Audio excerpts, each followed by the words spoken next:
guys, YAS အဖွဲ့ကနေပြီးတော့အားလုံးကိုကြိုဆိုလိုက်ပါတယ်။သမီးကတော့အခုအတန်သွင်းနေရတော့ Amra ဖြစ်ပြီးတော့ Amra ရဲ့ဘေးနားမှာရက်နေရတာတော့ရွှေရာဖြစ်ပါတယ်။ဘေးနားကတော့ Yuri ဖြစ်ပါတယ်ရှင်။ဒီနေ့မှာတော့ Amra တို့ကမိုးဝယ်ထားတဲ့ vlog လေးကိုရိုက်မှဖြစ်လို့အဆုံးထိလိုက်ပါကြည့်ရှုပေးကြပါဦး။အခုကတော့ Yuri တို့ကမုတ်ဆန်သွားမှာဖြစ်ပါတယ်။မုတ်ဆန်နည်းနည်းတော့ကြီးပါတယ်ပေါ့နော်။တယောက်ကို2000စီပါပါတယ်။ဒါဘာမုတ်ဝယ်စားမယ်ဆိုလိုက်ကြည့်ကြပါဦး။ အတွက် Amra တို့က6000ဖြစ်တဲ့အတွက်မိုးဆူစားကြမှာဖြစ်ပါတယ်။ Yay Hello အခု Amra တို့သွားနေကြမိုးဆန်ရတော့ပိတ်ထားတဲ့အတွက် Amra တို့နောက်ပတ်ဆိုင်ရအဲ့ဒီဆိုင်မှာသွားပြီးတော့မှကြည့်ပေးကြပါမယ်နော်ရွှေရရှိပေမဲ့သူကအတန်မသွင်းပါဘူးနော် Hello ဒီနေ့ရော Yuri တို့က Amra တို့ကရွှေရတို့ကအကုန်လုံးမဝယ်လို့ပြီးကြပါပြီအိမ်ရောက်လို့ရှိရင်တော့ Amra တို့ဘာဝယ်ခဲ့လဲဆိုတာကိုပြန်ပြီးတော့မှအပေါင်းလေးလုပ်ပေးပါမယ်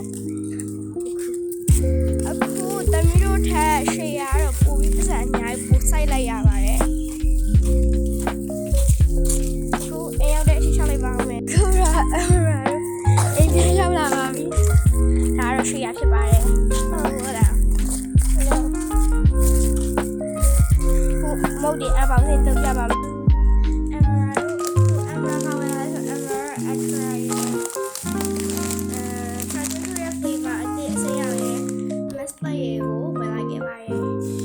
Yuri ကတော့ kimchi ရဲ့ပြီးဒါပါမှလည်းမသိပါဘူး။တွေ့ရှင်ထားလေးရဲ့အေးလေးဝယ်လိုက်ပါတယ်။ ရွှေရကတော့ဒီ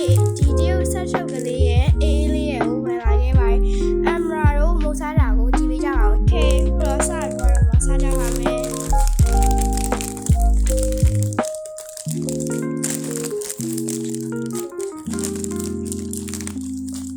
စားကြပါဒီအသက်ဝင်ထွက်တဲ့ Sharon တို့ရဲ့ flavor အသစ်ရဲ့ packaging ကတော့တော်တော်လေးကိုမှကောင်းပါတယ်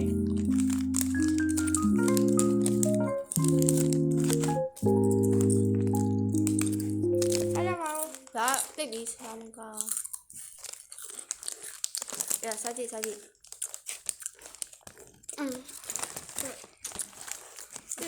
တွေ့ရမယ် YAS ရဲ့ vlog လေးကြတော့ဒီနေ့ကတော့ဒီလောက်ပါပဲ bye bye အားလုံးပဲ like and subscribe လေးလုပ်ပေးကြပါအောင်ရှင်